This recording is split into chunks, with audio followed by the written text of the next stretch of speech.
মুন্সিগঞ্জে চলতি মৌসুমে প্রায় ৪,৮০৪ হেক্টর জমিতে গ্রীষ্মকালীন সবজির আবাদ হয়েছে। টানা বৃষ্টিতে ক্ষতিগ্রস্ত হলেও ক্ষতি পুষিয়ে নিতে আবারও ফসলের মাঠে নেমেছেন কৃষকরা। তবে সার, কীটনাশক, সেচ ও শ্রমিকের বাড়তি খরচ মিটিয়ে পাইকারদের কাছে ন্যায্য দামে সবজি বিক্রি করতে না পারায় হতাশ তারা। সারের দাম, কীটনাশকের দাম ওই হিসাব করলে আমার কোনো লাভ হয় না। ক্ষয়ক্ষতি তো এবার প্রচুর ক্ষতি হয়েছে, গৃহস্থের তো মালই নাই, কৃষকের ফলন নাই, সবজির বাজার অনেকটাই বাড়তি। মাঠে কৃষকরা কম দামে সবজি বিক্রি করলেও পাইকারদের হাত ঘুরে খুচরা বাজারে সেটি বিক্রি হচ্ছে 2 থেকে 3 গুণ বেশি দামে। বর্তমানে খুচরা বাজারে অধিকাংশ সবজির দাম কেজি প্রতি 60 থেকে 80 টাকার উপর।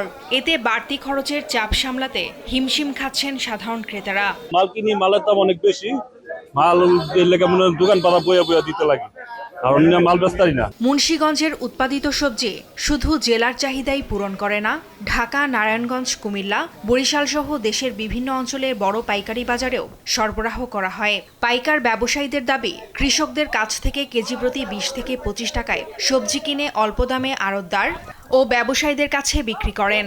এরপর একাধিক হাত বদলের কারণে ভোক্তা পর্যায়ে সবজির দাম অস্বাভাবিকভাবে বেড়ে যায়। 60 শাক 50 টাকা, সব কিছু জিনিসের দাম বেশি নাগালে নাই। আমরা যে কোনো জিনিস কিনতে যাই, কিন্তু আমরা 100 টাকার নিচে কোনো জিনিস কিনা সম্ভব না। আগের যে 20 টাকা কিনছে, দাম 30 টাকা কিনতে হয়। জেলা কৃষি বিভাগ বলছে, মাঠ পর্যায়ে ও খুচরা বাজারের দামের বৈষম্য কমাতে কৃষি বিপণন ও কৃষি সম্প্রসারণ অধিদপ্তর যৌথভাবে কাজ করছে। কৃষকের মাঠের যে সবজির মূল্য আর বাজারে যে সবজি মূল্য, এর মধ্যে ডিফারেন্স আছে। আমাদের মার্কেট লিঙ্কেজের একটা ঘাটতি সবসময়, বিষয়টা আপনাদের নলেজে আছে।